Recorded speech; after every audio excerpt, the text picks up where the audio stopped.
देर में जो है कि शिवराज सिंह चौहान व मुख्यमंत्री के साथ साथ कई बड़े नेता और विधायक पहुंचेंगे और लगभग 51,000 गरीबों को जो प्रधानमंत्री आवास योजना के तहत जो है चाबी सौंपी जाएगी। और ये बता दूं आपको, लगभग 3 लाख नए आवास स्वीकृत किए जाएंगे। केंद्रीय मंत्री शिवराज सिंह चौहान जो है वो पहुंचेंगे और वो ये सौगात, जो बड़ी सौगात है छत्तीसगढ़ के साथ साथ सरगुजा के जो लोग हैं, निवासी हैं, उनको दी जाएगी। ये बहुत बड़ी सौगात जो है आज दी जा रही है जी। अंबिकापुर के जो लोग हैं, जो पहुंचे हुए हैं, आप देख सकते हैं, जो दर्शक हैं, जो लोग हैं, जो यहाँ के स्थानीय लोग हैं, हजारों की संख्या में मौके पे पहुंचे हुए हैं। कुछ ही देर में जो है कि शिवराज सिंह चौहान जो केंद्रीय मंत्री और सीएम विष्णुदेव साय के साथ साथ कई बड़े नेता और विधायक यहाँ कार्यक्रम स्थल पर पहुंचेंगे।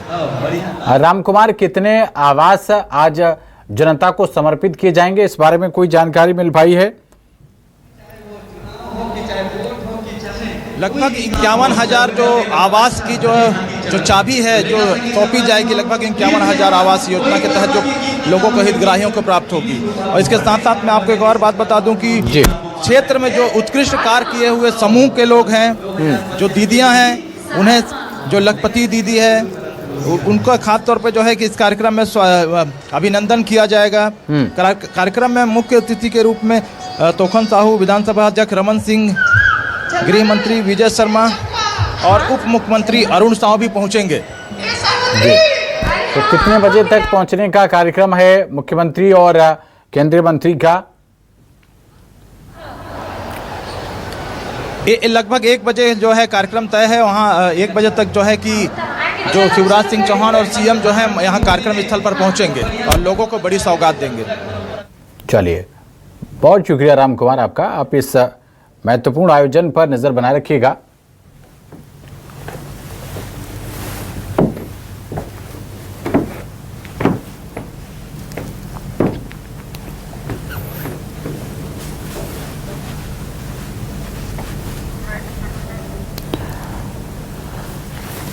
तो ये वो आवास हैं जो आपको तस्वीरें भी दिखा रहे हैं। प्रधानमंत्री आवास योजना के तहत ग्रामीणों के लिए जो घर बनाए गए हैं, उन हितग्राहियों को आज गृह प्रवेश कराने के लिए, चाबी सौंपने के लिए केंद्रीय मंत्री शिवराज सिंह चौहान और मुख्यमंत्री विष्णुदेव साय आज अंबिकापुर में पहुंचेंगे। 1 बजे का वक्त यहाँ के लिए तय किया गया है। तो अब से थोड़ी देर बाद, लगभग 1 घंटे का वक्त है, यहाँ पर हितग्राहियों को इस आवास योजना का एक तोहफा देने के लिए दोनों ही बड़े कद्दावर नेता आज अंबिकापुर पहुंचेंगे।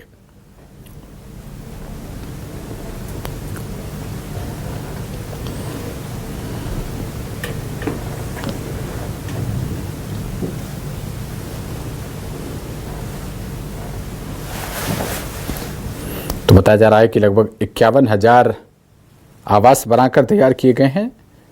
उनकी चाबियां आज हितग्राहियों को सौंपी जाएंगी और साथ ही स्वयं सहायता समूह की जो महिलाएं हैं जिन्होंने अच्छा प्रदर्शन किया है और जो लखपति दीदी हैं उनको भी आज सम्मानित किया जाएगा इस कार्यक्रम में। केंद्रीय मंत्री शिवराज सिंह चौहान के साथ ही मुख्यमंत्री विष्णुदेव साय भी इस कार्यक्रम में शिरकत करने के लिए पहुंचेंगे।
चलिए आगे बढ़ते हैं। भोपाल बस हादसे के बाद मुख्यमंत्री डॉक्टर मोहन यादव के निर्देश पर परिवहन विभाग हरकत में आ गया है और उसके बाद स्कूल बसों, प्राइवेट बसों के खिलाफ चेकिंग अभियान शुरू कर दिया गया है। देखिए हमारे एमपी के रेजिडेंट एडिटर सुधीर दंडोतिया की यह खास रिपोर्ट।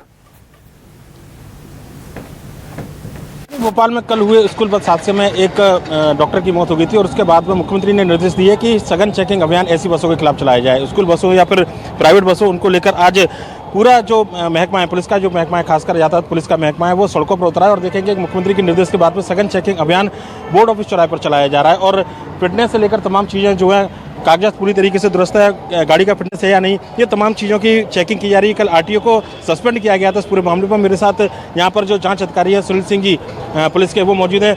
सर, क्या चेकिंग की जा रही है बिल्कुल, और कल जो हादसा हुआ था उसके बाद में किस तरीके के निर्देश मिले हैं? वरिष्ठ अधिकारियों के द्वारा निर्देश दिए गए हैं कि जो भी स्कूल बसेस हैं, कॉलेज बसेस हैं और अन्य यात्री बसें हैं, तो उनके वाहन संबंधी जो भी दस्तावेज हैं, जैसे कि फिटनेस है, बीमा है, अन्य दस्तावेज है, ड्राइविंग लाइसेंस है, ये सभी मौके पर चेक किए जा रहे हैं और जो भी अगर दस्तावेज वैलिड नहीं पाए जाते हैं तो उनके विरुद्ध जो भी है नियमानुसार कार्रवाई की जाएगी। बिल्कुल लग रहा है कि जो गाड़ियाँ थी स्कूल बसें, कल जो हादसा हुआ था उसको लेकर कहीं ना कहीं लापरवाही थी, पर लेकिन आपको अभी तक क्या मिला इन बसों में? अभी जितनी भी बसें चेक की गई हैं तो अभी तो अधिकतर बसों के दस्तावेज वैलिड पाए गए हैं और जो भी आगे अगर बसें मिलती हैं जिनके दस्तावेज अगर नहीं पाए जाते हैं मौजूद, तो उनके विरुद्ध नियमानुसार जो भी कार्रवाई है की जाएगी। बिल्कुल देख सकते हैं कि सख्ती है पुलिस की और निश्चित तौर पर कल जो हादसा हुआ था काफ़ी दुखद हादसा था। उसके बाद में खुद मुख्यमंत्री ने निर्देश दिए थे कि परिवहन विभाग के जो आरटीओ थे, जिले के आरटीओ, उनको सस्पेंड करने के बाद में, और जो जरूरी चीज़ें हैं, जो बस के अंदर फिटनेस सर्टिफिकेट से लेकर तमाम जो कागजात है वो होनी चाहिए, स्पीड गवर्नर और जो फर्स्ट एड बॉक्स को लेकर जो तैयारियां हैं, ये तमाम चीज़ों की चेकिंग जो है पुलिस के द्वारा की जा रही है। उम्मीद की जानी चाहिए कि पुलिस की चेकिंग महज एक औपचारिकता ना हो बल्कि नियमित रूप से पुलिस चेकिंग करे, जिससे कि इस तरीके के हादसों पर रोक लगाई जा सके। कैमरामैन विजय के साथ सुधीर दंडोतिया, न्यूज़ 24 भोपाल। इतनी सहजता और सरलता के साथ काम करने वाले माननीय शिवराज सिंह चौहान जी आज से हम सबके बीच में विराजमान हैं। साथ ही साथ हमारे सबके मुखिया, हमारे नेता माननीय देव साई जी वो भी विराजमान है। माननीय मंत्री रामविलास निषाद जी भी हम सबके बीच विराजमान है और आज एक बड़ी महत्वपूर्ण बैठक यहाँ हुई है और एक बड़ा ही विशेष घटनाक्रम छत्तीसगढ़ के संदर्भ में है, छत्तीसगढ़ के आमजन के संघर्ष के संदर्भ में है और मोर आवाज मोर अधिकार जैसे आंदोलनों के संदर्भ में है। तो मैं माननीय शिवराज सिंह चौहान जी से निवेदन करता हूँ कि आज के पूरे विषयों को आप सभी अवश्य रखें। आदरणीय मुख्यमंत्री जी, उप मुख्यमंत्री जी, कृषि मंत्री जी और मीडिया के मेरे सभी मित्रों, आज छत्तीसगढ़ की इस पवित्र धरा पर आकर मैं अत्यंत आनंदित हूँ, प्रसन्न हूँ और कई यादें छत्तीसगढ़ से जुड़ी हुई हैं। बचपन से हम छत्तीसगढ़ आते रहे हैं, चाहे जब छात्र राजनीति में काम करते हों या युवा मोर्चे के कार्यकर्ता के नाते एक इमोशनल अटैचमेंट छत्तीसगढ़ से सदैव से रहा है और मुझे आज कहते हुए प्रसन्नता है कि छत्तीसगढ़ का ये सौभाग्य है कि अत्यंत कर्मठ, लगनशील, जुझारू, सहज और सरल मुख्यमंत्री छत्तीसगढ़ को मिले हैं। मुख्यमंत्री जी के नेतृत्व में और विशेषकर कृषि और ग्रामीण विकास के लिए भी जो मेरे पास माननीय प्रधानमंत्री जी ने मुझे काम दिया है, जिनका चाहे विजय जी हों चाहे रामविचार जी हों, बहुत बेहतर काम कर रहे हैं। मित्रों, आपको ध्यान होगा,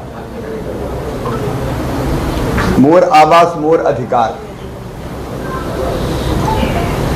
एक आंदोलन चला था जब पिछली सरकार थी और वो आंदोलन इसलिए चला था तो पुरानी सरकार के मुखिया ने अपने पंचायत और ग्रामीण विकास मंत्री के कहने के बावजूद भी प्रधानमंत्री आवास के लिए धनराशि आवंटित नहीं की, जो राज्य का अंश होता है। हमारे प्रधानमंत्री श्रीमान नरेंद्र मोदी जी छत्तीसगढ़ के गरीब भाइयों और बहनों के लिए प्रधानमंत्री आवास योजना के मकान भेजते रहे, उसके लिए राशि भेजते रहे। लेकिन राज्य सरकार ने वो राशि खर्च ही नहीं की, अपना अंश ही नहीं दिया। और इसका परिणाम ये हुआ कि लाखों पात्र हितग्राही जिनको प्रधानमंत्री आवास योजना का लाभ वर्षों पहले मिल जाना चाहिए था, वो उस लाभ से वंचित रह गए। और गरीब को घर ना देना सचमुच में एक पाप था। उस समय संघर्ष किया भारतीय जनता पार्टी ने और एक वचन दिया था कि हमारी सरकार अगर बनती है तो हम सारे पात्र हितग्राहियों को हमारी डबल इंजन की सरकार आवास देने का काम करेगी। आज मेरे मन में संतोष है, प्रधानमंत्री जी के नेतृत्व में छत्तीसगढ़ की जनता से किया हुआ ये वचन हमने निभाया, हमारी सरकार ने निभाया। और जब पहली बार सरकार बनने के बाद आवास आवंटित कर, तीसरी बार सरकार बनने के बाद जब पहली बार आवास आवंटित करने का मौका आया तो हमने 8,47,000 मकान छत्तीसगढ़ को आवंटित किए प्रधानमंत्री आवास योजना के। फिर माननीय मुख्यमंत्री जी पधारे थे, उप मुख्यमंत्री जी आए थे, ग्रामीण विकास पंचायत वो देख रहे हैं। तब उन्होंने कहा कि नहीं और मकान छत्तीसगढ़ को चाहिए क्योंकि जो वादा किया वो निभाना है। तो हमने फिर 3,03,000 मकान और दुर्ग में एक कार्यक्रम में आके छत्तीसगढ़ को दिए। और आज मुझे कहते हुए खुशी है, 2018 की आवास प्लस की सूची में अब केवल 3,07,67 पात्र हितग्राही बचे जिनको अब तक मकान नहीं मिला था। आज अंबिकापुर के कार्यक्रम में मुख्यमंत्री जी को मैं पत्र सौंपूंगा, बचे हुए मकान की स्वीकृति का पत्र भारत सरकार की ओर से है। और इसके बाद कोई भी पात्र हितग्राही शेष नहीं बचेगा 2018 की सूची के अनुसार। तो अपने आप में आज का दिन ऐतिहासिक है। जो कहा सो किया, मोदी है तो मुमकिन है, क्योंकि हम जो कहते हैं वो करते हैं। तो मैं छत्तीसगढ़ सरकार की प्रशंसा इसलिए करूंगा, मुख्यमंत्री जी आपको मैं धन्यवाद दूंगा। विजय जी, आप लोगों ने जो काम किया, जो मकान दिए, तेजी से बनाने का आप काम कर रहे हैं। राज्य का जो अंश मिलाना चाहिए तत्काल आप देते हैं और मकान तेजी से पूरे हो रहे हैं। इतना ही नहीं, पीएम जनमन के अंतर्गत 32,000 मकान इसके अलावा और छत्तीसगढ़ को आवंटित किया। और हमारा कमिटमेंट है जो अत्यंत पिछड़ी जनजाति है 5, और भी अगर कोई हितग्राही रह गया होगा तो आज मैंने आदरणीय मुख्यमंत्री जी और उप मुख्यमंत्री जी को कहा है, वो इस विभाग को देख रहे हैं कि भारत सरकार के पास छत्तीसगढ़ के लिए पैसे की कोई कमी नहीं है।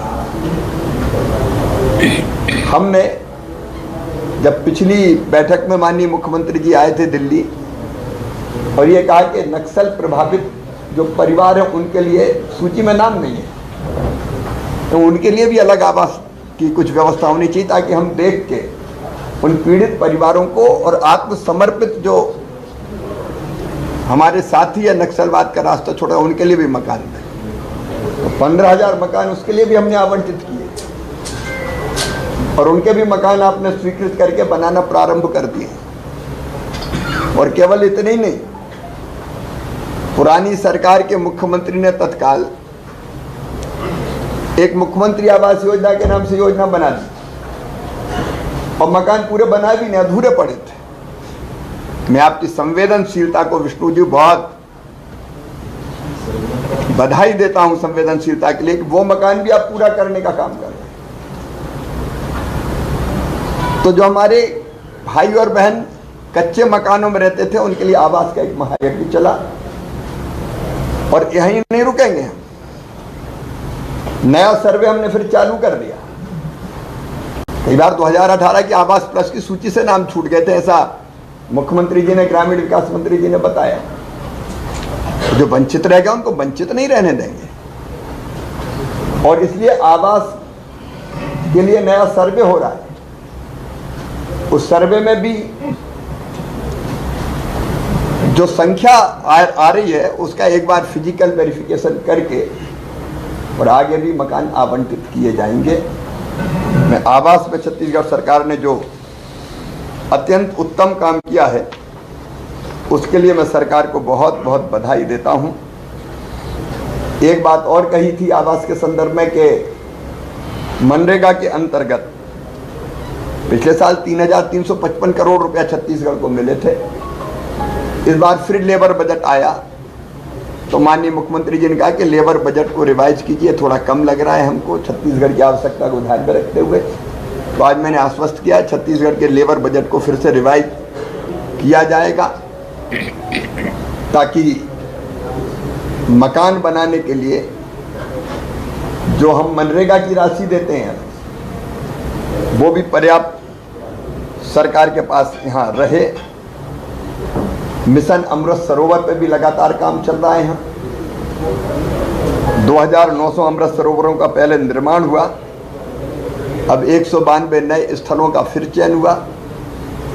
एक और वाटर सेट की हमारी स्कीम है जिसमें पुरानी जल संरचनाओं को ठीक करना और नई बनाना पानी रोकने के लिए, चेक डैम, स्टाप डैम, बोरी बंधान, उसके अंतर्गत भी छत्तीसगढ़ को हम राशि देने का काम कर रहे हैं। और उसके साथ ही प्रधानमंत्री ग्रामीण सड़क योजना, प्रधानमंत्री ग्राम सड़क योजना के अंतर्गत छत्तीसगढ़ ने अब तक 42,671 किलोमीटर सड़कों का निर्माण किया है, 447 पुल बनाए। और जनमन योजना के अंतर्गत भी सबसे ज़्यादा देश में अगर सड़कें किसी को दी है तो भारत सरकार ने छत्तीसगढ़ को दी है। 715 सड़कें, 1,698 करोड़ 92 लाख रुपए की राशि की, उनका निर्माण कार्य अलग चल रहा है। नक्सल प्रभावित इलाकों में वहाँ निर्माण का काम अलग चल रहा है सड़कों, लेकिन बीच में एक कमी रह गई थी पुलों की। फर्स्ट फेज की जो सड़कें बनी, आज मेरा ध्यान आकर्षित किया है माननीय मुख्यमंत्री जी ने, ग्रामीण विकास मंत्री जी ने, क्योंकि वो पुल रह गए थे। उस समय नक्सल प्रभावित मामला ऐसा था कि पहले सड़क बना लो फिर पुल देखेंगे। उन पुलों के निर्माण के बारे में भी हम फैसला करेंगे ताकि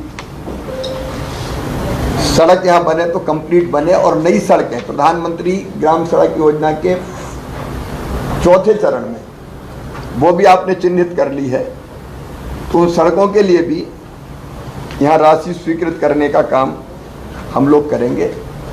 एक और काम जिसके लिए मैं छत्तीसगढ़ सरकार को बधाई देता हूँ वो है आजीविका मिशन का। यहाँ महिला सेल्फ हेल्प ग्रुप बहुत अच्छा काम कर रहे हैं। 2,71,000 स्वयं सहायता समूह में 29 लाख बहनें जुड़ी हुई है। और मुझे प्रसन्नता है कि उनमें से 4,32,000 बहनें लखपति दीदी बनाने का आपने लक्ष्य लिया है और उसको तेजी से प्राप्त करने का काम आप कर रहे हैं। समावेशी आजीविका में भी जो छत्तीसगढ़ ने काम किया था वो अभिनंदनीय है। इस साल 2 लाख दीदियों को लखपति दीदी बनाना था, लेकिन छत्तीसगढ़ ने ये जो मैंने 4,32,000 बनाए